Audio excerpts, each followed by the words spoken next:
انعقاد بزم محشر کا کہ ان کی شان محبوبی دکھائی جانے والی ہے. لوگ کہتے ہیں وہ کیا کر سکتے ہیں. ہم نے کہا کہ دنیا میں وہ کیا کر سکتے ہیں, یہ تو تیری آنکھی پہ پٹی ہے, لیکن وہ کیا نہیں کر سکتے ذرا یہ بھی تو دیکھ. کہا ہم بھی بشر ہیں مولانا اور وہ بھی بشر ہیں. یہاں بڑا خوبصورت جملہ امام المتکلمین نے لکھا, کہا ہم بشر, یا ہم کیا, تو بشر ہے. تو بشر ہے لیکن سراپا شر ہے. تو بشر ہے مگر سراپا شر ہے, اور وہ بشر ہیں, وہ تو سراپا شر, تو بشر ہے اور تو سراپا شر ہے, اور وہ بشر ہیں اور خیر البشر.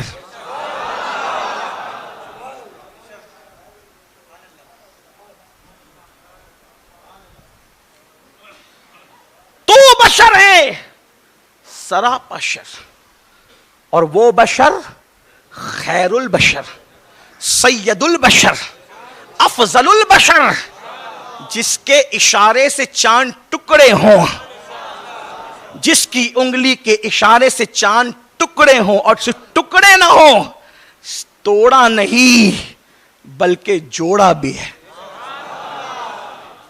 لوگ کو بڑا گھمنڈ ہے کہ ہم چاند پر جا کر آئے. ہم نے کہا ہم نہیں مانتے, یقین نہیں کرتے.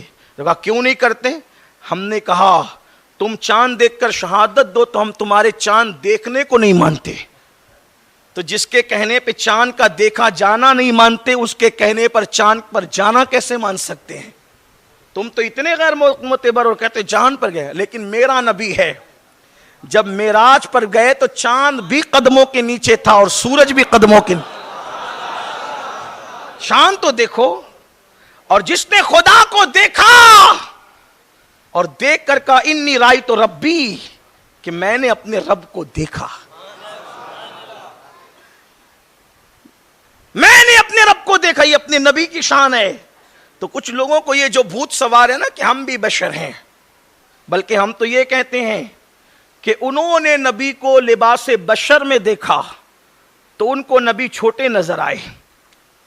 وہ نبی کو لباس بشر میں دیکھ رہے ہیں تو نبی چھوٹا نظر آ رہا ہے, ان کو نبی چھوٹے نظر آ رہے ہیں. لیکن ہم نے جب نبی کو لباس بشر میں دیکھا تو ہمیں بشریت کا مقام پتہ چل گیا کہ اگر اللہ کے نزدیک لباس بشر سے بڑھ کر بھی کوئی لباس ہوتا تو اللہ پاک اپنے محبوب کو اس لباس میں بھیجتا.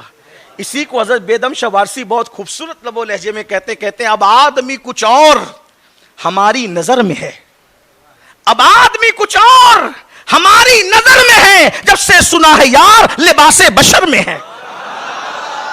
محبوب کو لباس بشر میں دیکھ کر ہمیں پتا چلا کہ مقام بشریت کیا ہے.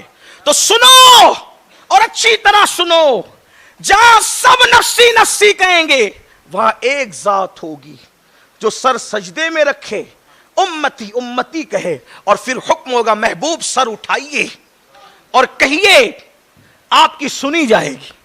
بلکہ آج آپ ہی کی مرضی کے مطابق فیصلہ ہوگا. آپ کہیے وَلَا سَوْفَ يُعْتِيكَ رَبُّكَ فَتَرْضَىٰ کا آج ظہور ہوگا.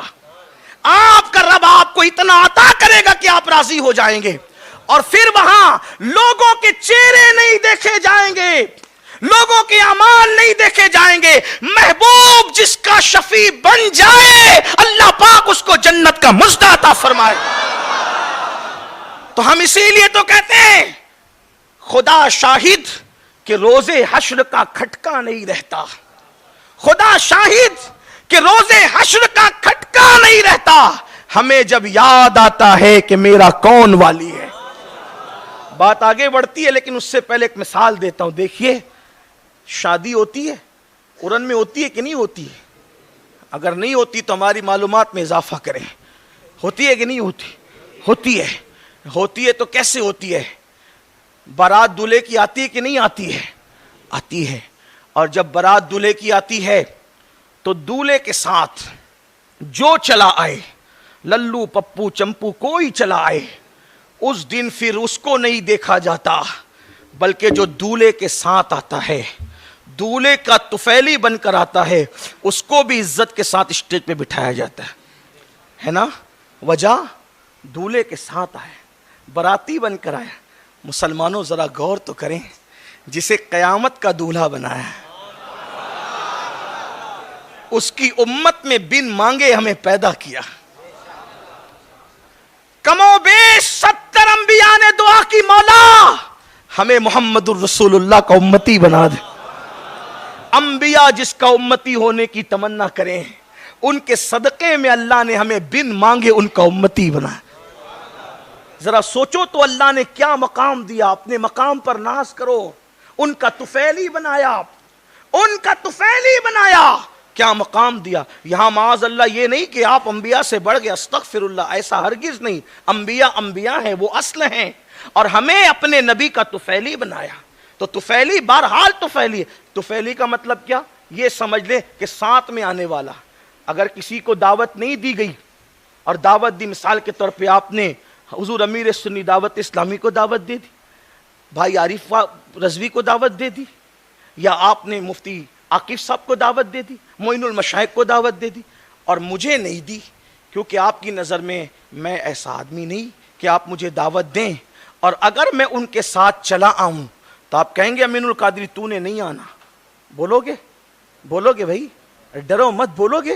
ایسا تو نہیں کرو گے نا، بلکہ آپ سوچو گے یار ہمارا جو مہمان اصل تھا، اگر اس کا طفیلی بن کر امین القادری آتا ہے تو اب امین کو نہیں دیکھا جائے گا، اپنے مہمان کو دیکھا جائے گا۔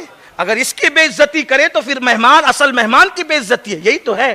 اور آج بھی ہم لوگوں جو ہے وہ کوئی دعوت واوت تو ہمیں تھی نہیں، ہمیں آپ پوچھیں جلسے والوں سے، انہوں نے ہمیں کوئی دعوت نہیں دی، لیکن ہم بھی طفیلی بن کر آئے تو دیکھا جہاں اصلوں کو بٹھایا وہاں طفیلیوں کو بھی بٹھایا۔ یہ تو طفیلی کی بات ہے نا۔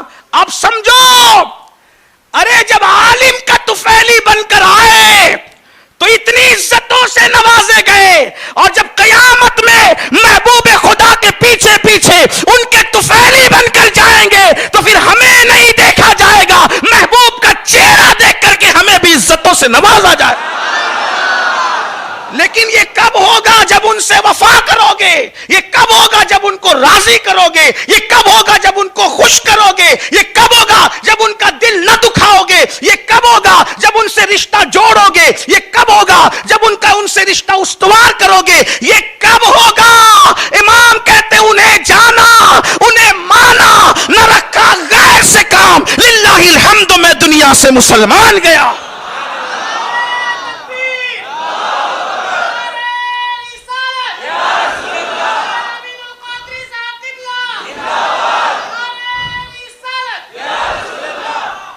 اگر جلسے میں میرے نام کا نعرہ نہ لگے تو اچھا ہو، آپ کی محبتوں کا احترام۔ ناظم صاحب نے بڑے جملے کہہ دیے، جب کہہ رہے تھے تو محبتوں سے کہہ رہے تھے، لیکن میرے اوپر گھڑوں گھڑوں پانی گر رہا تھا کہ یا اللہ کہا کیا جا رہا ہے، مجھ جیسا آدمی بھی پیر ہوگا تو پھر کیا ہوا ہے؟ ابھی تو اپنی اوقات سچا مرید بننے کی بھی نہ رہی، ہم کب سے پیر ہو گئے؟ نہیں، بلکہ میں یہ کہتا ہوں اس اللہ والے نے جو جملے کہے مسجد میں اور اتنے لوگوں نے سنا، اللہ ان کے جملوں کو دعا بنا کر میرے حق میں قبول کرے، اور آپ جیسا گمان کرتے ہیں اللہ آپ کے گمان سے بہتر ہمیں بنائے۔ جب ہمارے علماء ہم سے محبت کرتے ہیں تو مجاہد ملت یاد آتے ہیں۔ ایک بار حضور مجاہد ملت کو کسی نے کہا اللہ کا ولی دیکھنا ہے تو ان کو دیکھو، مجاہد ملت رو پڑے اور رو کر کے کہتے ہیں لوگوں گواہی دینا کہ اس نے مجھے ولی کہا ہے، جب قیامت کے دن میرے اعمال کی وجہ سے مجھے جہنم میں ڈالا جائے گا تو میں اللہ سے کہوں گا مولا تیرے بندے جو گمان کرتے تھے اس گمان کی لاج رکھ لے۔